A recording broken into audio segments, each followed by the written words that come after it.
안녕하세요. 반갑습니다.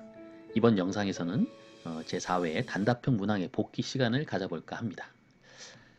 지난 영상을 통해서 보시는 바와 같이 제4회 정기시험 단답형 문항에 대한 출제 경향을 분석한 적이 있었죠. 거기서 보시면 화장품 학과, 또 영업자의 의무, 화장법 제5조죠. 그리고 제10조 화장품의 기재사항, 이쪽 부분에서 거의 한 75% 정도 나왔다라고 말씀을 드렸고요. 나머지 조항별로 골고루 분포가 되었습니다. 자, 이번 시간은요, 이 중에서 화장품의 기재사항부터 한번 살펴보도록 하겠습니다. 첫 번째 문항은 다음과 같습니다. 화장품 포장에 기재 표시하여야 하는 사항 중에서 총리령이 정하는 사항을 설명한 것인데요. 자, 성분명을 제품명칭의 일부로 사용한 경우에는 그 성분명과 땡땡을 기재 표시하여야 한다. 여기는 방향용 제품은 제외한다 라고 되어 있죠. 여러분들이 제품을 구매할 때 보시면 성분들이 적혀 있죠. 보시는 바와 같이 성분명들이 빼곡하게 적혀 있습니다. 그런데 이런 성분명들을 살펴보실 때 간혹 가다가 수치를 보실 수가 있는데요. 물론 성분명 내에 쓸 수도 있고 또 다른 그런 표시 사항으로 기재가 될 수도 있습니다. 예를 들면 이러한 경우이죠. 콜라겐 콤플렉스 19,500ppm. 그렇죠? 또 다른 예를 보시면 벌독 50ppm 이런 식으로 전성분 표 안에 전성분명을 쓴 다음에 그 옆칸에 이렇게 표시가 되는 경우도 있고 앞서서 보신 대로 이 표시 사항 중에 특정 부위의 특정 성분을 언급하면서 표시되어 있는 경우도 있습니다. 자, 그렇다면 어떤 기준으로 어떤 법령 하에서 이런 성분과 또 함량을 표시할까요? 바로 화장법 시행규칙 제19조의 조항을 살펴보시면 화장품 포장의 기재 표시 등에 대한 사항 중에 제4항에 말씀드린 함량을 표시해야 될 기준들이 나오는데요. 제4항 제3호에 성분명을 제품 명칭으로 일부 사용한 경우에 그 성분명과 함량을 적게 되어 있습니다. 자, 여기서는 방향용 제품은 제외하죠. 그 외에도 인체세포 조직 배양액이 들어있는 경우 그 함량 적게 되어 있고요. 화장품의 천연 또는 유기농으로 표시 광고하려는 경우에도 원료의 함량을 적게 되어 있습니다.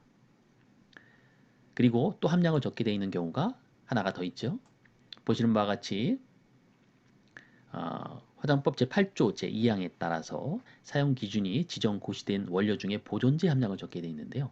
그러한 경우에는요, 만 3세 이하의 영유아 제품류인 경우와 또 만 4세부터 13세 이하의 어린이가 사용할 수 있는 제품임을 특정하여 표시 광고하려는 경우에는 바로 원료 중에 포함되어 있는 보존제의 함량을 적게 되어 있습니다. 이렇게 함량을 적는 경우가 네 가지의 경우에서 나타나지요. 자, 여기에 본문항에서는 바로 3호죠. 3호에 대한 해당된 내용이고요. 자, 그래서 본문항의 정답은 함량이겠죠. 다음 문항으로 넘어가 보겠습니다. 이번 문항은요, 성분별 사용상 주의사항과 관련된 내용입니다. 기억과 니은을 찾는 문제인데요. 자, 기억 및 그 염료를 함유하고 있으므로 만 3세 이하 어린이에게는 사용하지 말 것. 그리고 니은을 함유하고 있으므로 만 3세 이하 어린이에게는 사용하지 말 것입니다. 기억과 니은의 성분을 적는 문제이죠. 자, 어린이 영유아와 관련하여서는요, 지난 1년, 2년, 3년간에 걸쳐서 많은 법들이 개정되고 또 제정이 되었습니다.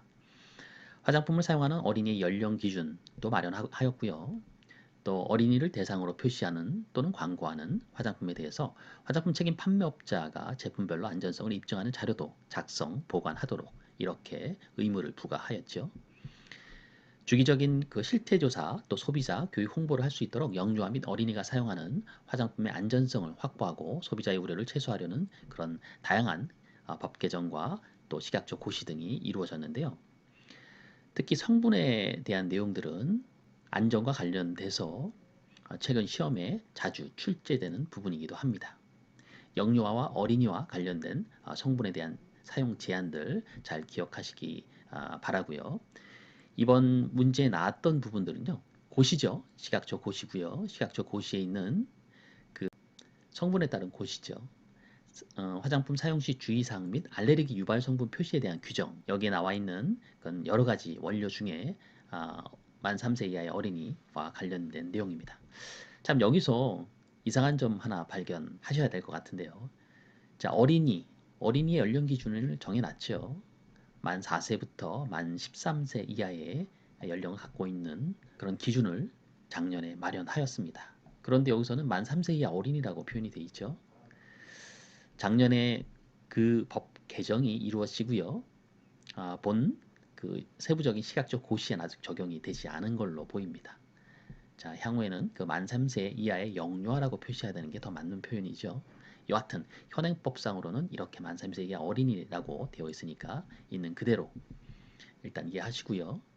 변경이 되면 그때 가서 다시 한번 이 부분을 기억하시면 될 것 같습니다. 결론적으로 정답은요, 다음과 같습니다. 바로 살리실릭 엑시드와 아이오도프로피닐 부칠 카바메이트입니다. 이 내용을 그 시각적 고시에 있는 내용으로 그대로 좀 더 자세히 보신다면요, 다음과 같죠. 살리실릭 엑시드 및 그 염료 함유 제품, 여기서 제외되는 품목이 있습니다. 샴푸 등 사용 후 씻어내는 제품은 제외하도록 되어 있고요. 이 경우에 우측에 나와 있는 그러한 사용 문구를 표시를 해야 되는 거고요. IPBC라고 얘기하는 아이오도 프로피닐 부칠 카바메이트 역시 밑에 있는 목욕용 제품 또 샴푸류, 바디 클렌저는 제외하도록 되어 있습니다. 다 공통적으로 다 씻어내는 제품이죠. 씻어내게 되면 이 안에 포함되어 있는 이 두 성분들 거의 보존제의 형태로 사용되는 것인데요. 씻겨 나가게 되니까 상대적으로 안전성 면에서는 조금 더 유리하게 될 것입니다. 그래서 이런 씻어내는 제품은 제외하도록 되어 있고요. 남아있는 제품들 위주로 그런 제품에는 반드시 우측과 같은 만 3세 이하 어린이에게는 사용하지 않도록 주의사항 문구를 표시해야 된다는 이야기입니다. 자, 또 볼까요? 이번 문항은 알파 하이드록시 애시드입니다. 아하라고 하죠. 아하를 함유한 화장품은요, 반드시 화장품 포장에 개별 주의사항을 적어야 하는데요. 그 내용에 대한 부분이죠. 자, 사용 시 주의사항을 적을 때는요, 화장품 제품에 기재 표시해야 되는 사용 시 주의사항은요, 공통 주의사항이 있지요. 그리고 각 개별적인 주의사항이 있습니다. 또한 여기에 더해서 아까 풀어보았던 성분에 따른 주의사항이 있죠. 여기에는 그 알파 하이드록시 엑시드를 포함한 화장품에 대한 공통 주의사항과 또 거기에 따른 개별 주의사항에 대한 내용들이 나오고요. 그 개별 주의사항에 있는 내용에 문항으로 출제된 부분이죠. 자, 알파 하이드록시 엑시드를 함유한 화장품 무조건 다 적는 것은 아니고요. 특정 함량 이상의 알파 하이드록시 엑시드를 포함한 화장품에 해당이 됩니다. 그 특정 함량이 얼마인지와 그리고 개별 주의사항 중에서 고농도의 아하 성분이 들어있어서 부작용 발생이 우려가 있기 때문에 전문의 등에 상담할 것이라는 표현을 써야 되고요. 이때 고농도라는 것을 의미하는 그 내용이 있습니다. 아하 성분이 니은 퍼센트를 초과해서 함유되어 있거나 또 산도가 3.5 미만인 제품만 표시한다라고 되어 있죠. 이때 몇 퍼센트인지를 적는 문제이죠. 이 알파 하이드록시 엑시드와 관련된 그러한 내용들은요. 지난 조제관리사 1회부터 3회까지 빈번하게 출제됐던 경향이 있는 그런 내용들입니다. 먼저 보시는 바와 같이 알파 하이드록시의 그런 예시입니다. 락틱 엑시드, 글라이콜릭 엑시드, 시트릭 엑시드, 말릭 엑시드 이러한 것들이 알파 하이드록시 엑시드죠. 알파 하이드록시 엑시드입니다. 여기 산이죠. COH 이러한 엑시드 폼 옆에 있는 탄소에 붙어 있는 하이드록시기가 보이죠. 이렇게 하이드록시기가 바로 이웃하는 탄소에 붙어 있는 이러한 것들의 형태가 바로 알파 하이드록시 엑시드라고 합니다. 자, 1회에서는 알파 하이드록시 엑시드 R을 쓰는 문제가 나왔었죠. 3회에서는 보시는 바와 같이 원료 고르는 문제와 그리고 산도 3.5에 대한 그 단답형 문항이 나온 적이 있습니다. 이번 4회에서는요. 바로 그 아를 하면 화장품이 몇 퍼센트 초과됐을 경우에 이런 주의사항을 써야 되는지 부분과 고농도의 아하 성분 중에 이 아하 성분이 몇 퍼센트를 초과하여 함유되어 있는지 이 두 가지 부분에서 나왔습니다.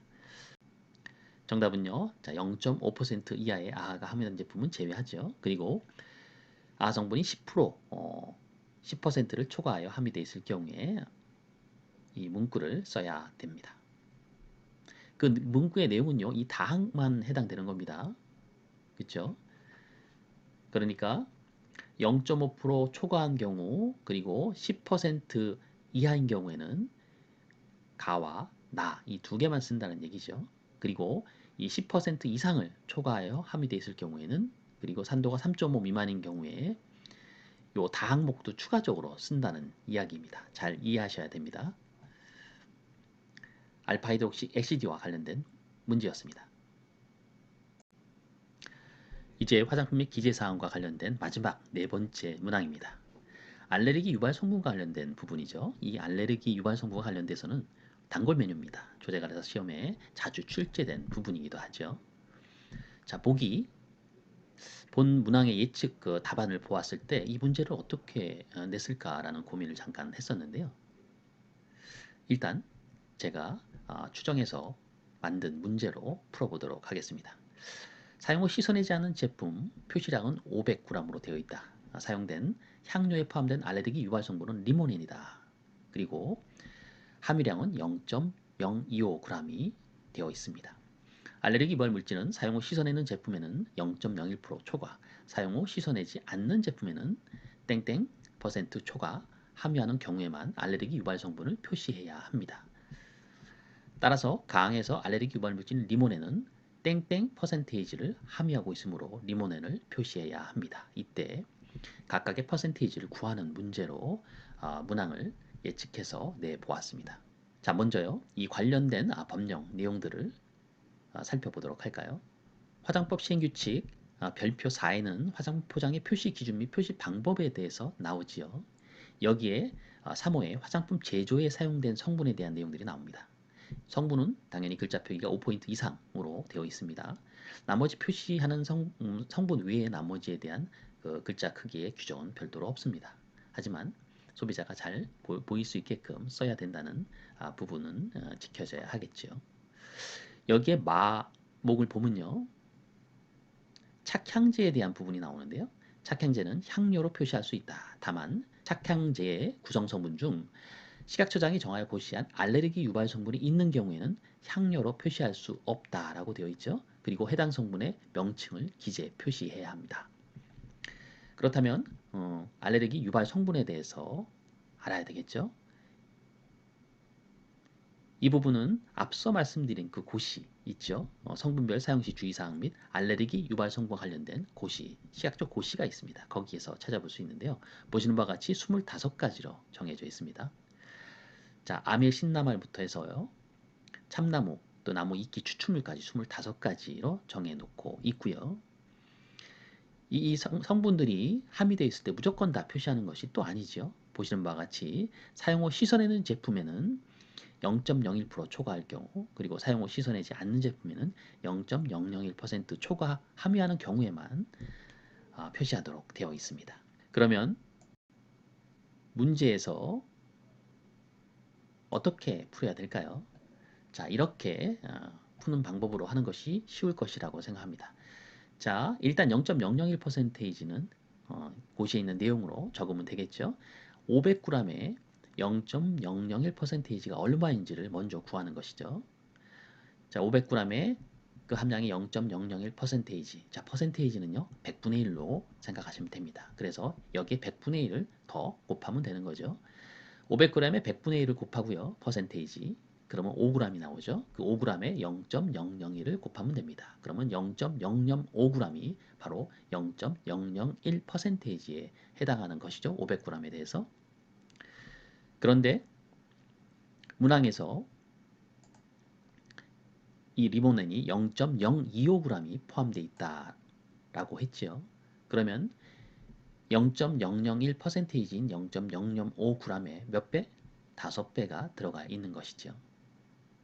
그렇기 때문에 0.001%의 5배인 0.005%가 500g에 포함되어 있는 0.025g이라는 얘기입니다. 그래서 정답은 리모넨은 0.005%가 들어가 있는 것이고요. 이것은 사용 후 씻어내지 않는 제품의 0.001%를 초과하고 있기 때문에 표시를 해야 된다는 이야기죠. 자, 이렇게 오늘은 화장품의 기재사항과 관련된 단답형 예측 문항을 바탕으로 복기를 해 보았습니다. 지금까지 청취해 주셔서 감사합니다.